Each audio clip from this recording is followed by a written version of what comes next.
안녕하십니까. 신의균의 군사TV 디펜스 브리핑입니다.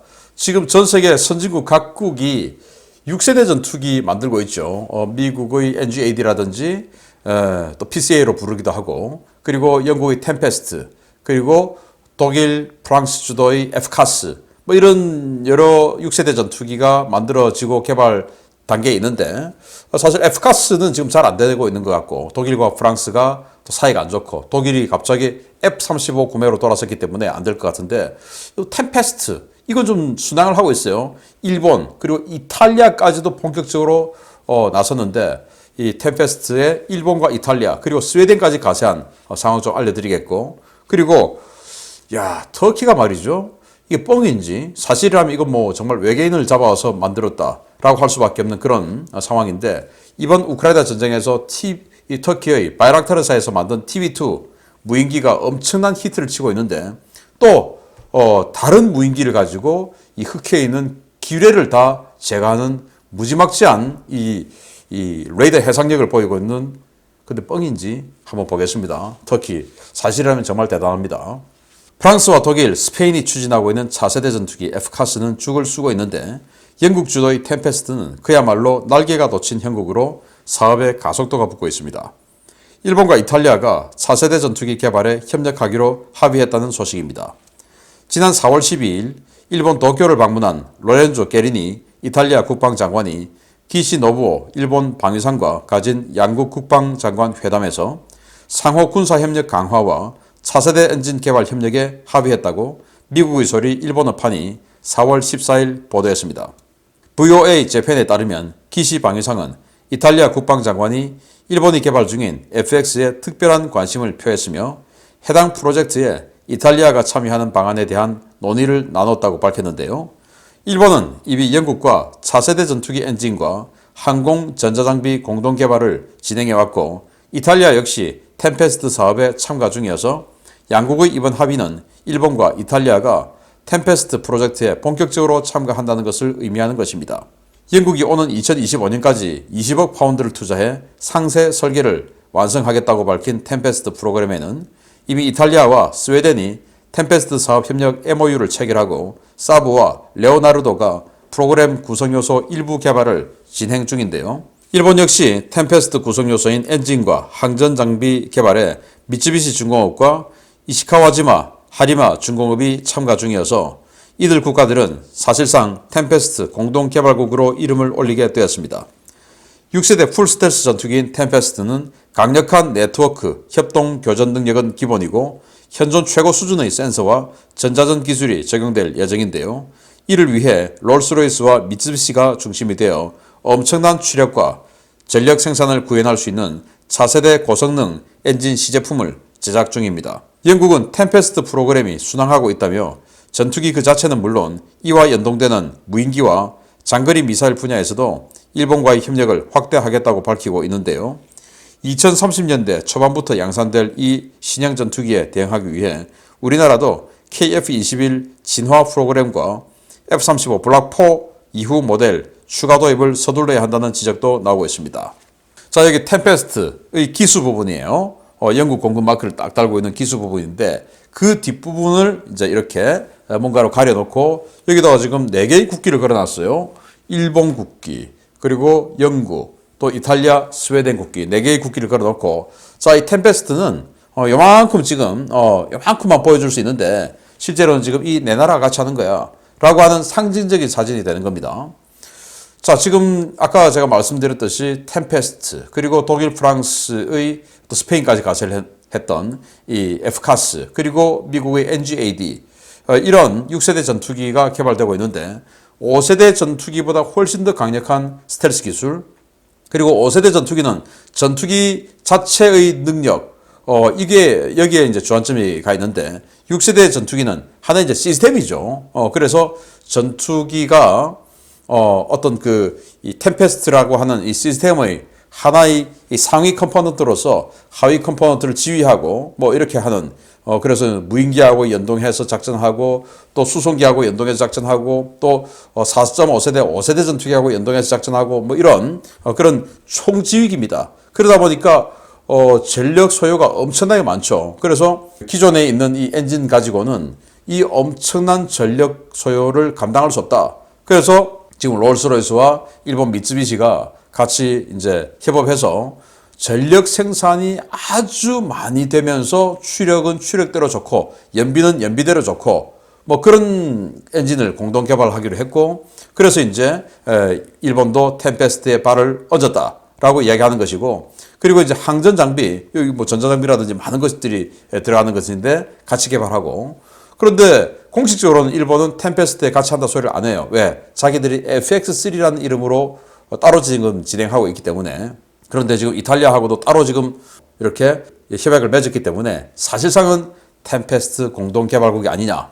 그런데 미국은 야, 그러지 말고 우리 다 동맹국들인데 같이 가야 된다. 이거는 전부 이제 하나의 시스템이기 때문에 그 시스템이 여러 가지로 다르면 안 돼. 같이 가야 돼. 그러니까 니들 우리 NGAD로 다 들어가 그냥 이렇게 이야기하고 있는데, 템페스트가 이 정도 순항되면 그 미국의 주장대로 NGAD로 다 통일되는, 이건 안 될 것 같습니다. FCAS는 뭐 그렇게 망할 것 같고, 이 템페스트는 이 정도면 꽤 달릴 것 같네요. 한번 지켜보도록 하겠는데, 문제는 우리나라예요. 우리는 4.5세대 전투기를 지금 독자 개발하고 있는데, 일본이 5세대를 뛰어넘어 6세대를 이렇게 개발을 순항하고 있으니까, 물론 뭐 우리가 일본하고 전쟁할 일은 크게 높진 않지만, 그래도 인접국은 우리는 항상 경계해야 되거든요. 그게 뭐 역사 아니겠습니까? 그래서 우리도 이 6세대에 대해서 어떻게 접근할 것이냐, 대응할 것이냐 하는 것에 대한 신중한 심각한 고민이 있어야 된다라는 말씀을 드립니다. 두 번째입니다. 터키인데요. 희한합니다. 이탈리아가 루마니아 연안 흑해 소해 작전에 투입하기로 했던 소해함 2척이 러시아와 터키의 반발로 흑해 진입이 미루어지고 있는 가운데 터키가 급조한 소해 드론을 공개해서 화제입니다. 벌써 기뢰 제거 실적을 기록했다는 소식입니다. 우크라이나와 러시아의 전쟁 기간 중에 흑해에 대량으로 뿌려진 부유식 기뢰가 흑해의 항행 안전을 위협하고 있으며, 터키는 이에 대응하기 위해 첨단 기술을 적용한 소해 드론을 투입해 성과를 내고 있다고 이스마일 데미르 터키 방위사업청장이 현지 시각 4월 13일 밝혔습니다. 데미르 청장은 자신의 SNS 계정을 통해 터키가 독자 개발한 앙카 무인 전투 항공기에 고성능 합성 계곡 레이더를 탑재해서 소해 임무에 투입하고 있다라며, 이 드론은 터키 해군의 엘리트 특수부대와 함께 유실 기뢰를 찾아 성공적으로 소해 임무를 수행하고 있다라고 밝혔습니다. 터키 항공우주산업 타이가 자체 개발해 2012년부터 실전 배치하고 있는 앙카 무인기는 1.6톤급 중형 무인기로 170마력의 디젤 엔진으로 구동되는데요. 최대 시속 217km의 속도와 최대 상승 고도 9.1km, 작전 반경 250km 수준의 다목적 무인기입니다. 이 무인기는 4개의 하드포인트에 움타스 대전차 미사일이나 맘 유도폭탄을 탑재할 수 있는데요. 터키는 앙카 무인기에 자국의 아셀산사가 자체 개발한 고성능 합성 계곡 레이더를 탑재해서 거친 풍랑 속에서도 부유 기뢰를 정확하게 탐지할 수 있다고 주장하고 있습니다.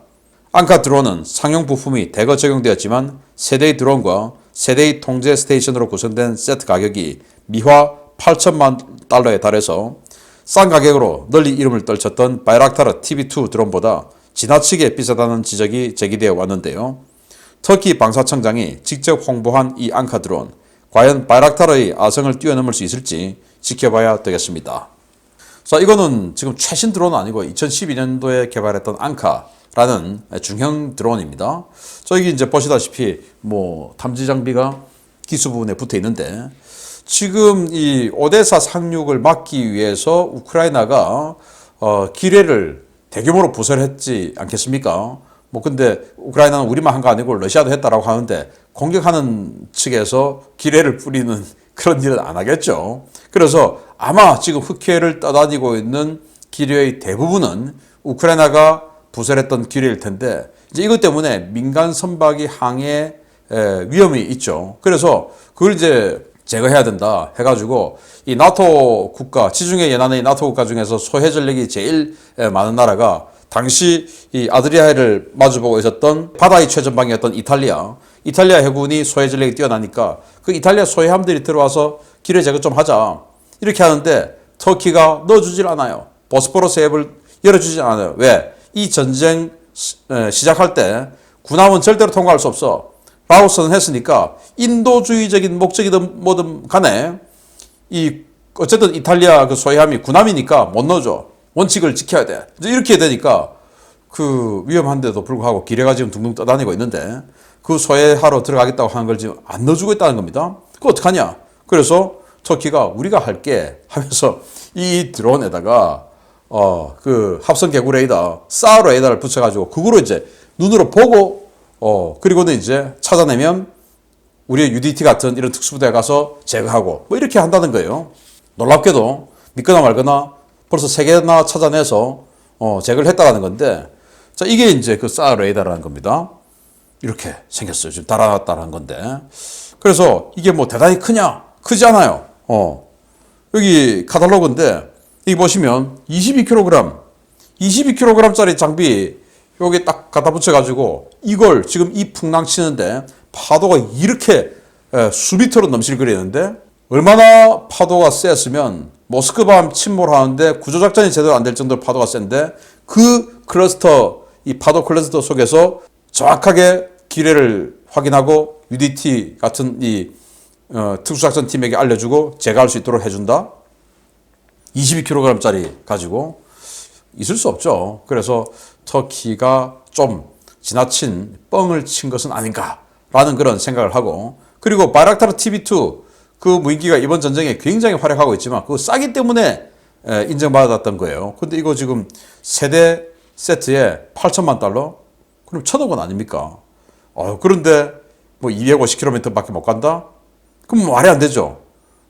지금 뭐 1,000억 원짜리 드론 세트 같으면은 뭐 한 24시간 뭐 이런 식으로 막 비행하고 이렇게 해야 되는데 250km밖에 못 가는데 이런 거 좀 달았다고 해서 1,000억 원 있다? 3개 세트에. 그건 너무 비싸다. 그래서 TB2처럼 성공하지 못하겠다. 라는 생각이 들고 터키는 뻥은 좀 안 쳤으면 좋겠다. 그리고 인도주의적으로 기뢰를 제거하기 위해서 들어가는 군함은 좀 보내줘라. 라는 말씀을 드리고 싶습니다. 마치겠습니다. 감사합니다.